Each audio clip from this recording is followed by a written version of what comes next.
In the first case, if we see, then the potential difference is 10 volts. Okay, so we are considering the voltmeter to be ideal, so therefore the voltmeter must be having a very large resistance, and since the resistance is very large, so current here is almost nil. Okay, current through the voltmeter is almost nil, as voltmeter resistance of voltmeter is very large.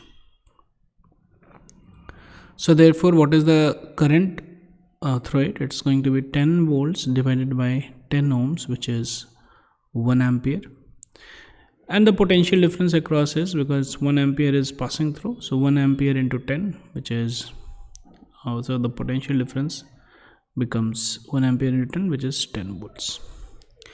In the second circuit, if you see, this voltmeter is in series with this 10 ohm resistance. So what is happening is, basically the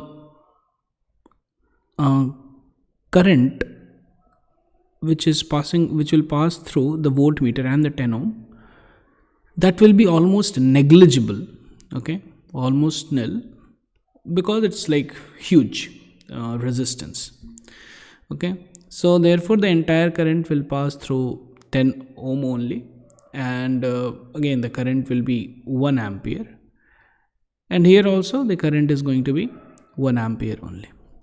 The potential difference across 10 ohm is going to be 10 volts, and this voltmeter is also going to record the 10 volts only, because you see the voltmeter has almost since here it is measuring 10 ohm, so the voltmeter must be having around 1000 or 10,000 ohms resistance. So if the voltmeter is having 1000 or 10,000 ohm resistance, and then it is able to measure the potential difference across it as 10 volts, because that's what the voltmeter does. So if the 10 ohm resistance, which is in series, that is going to increase its resistance to maybe 10,000 and 10 ohms. So it hardly makes a difference. It is 10,000 and 10,010. It hardly makes a difference. The voltmeter will be able to again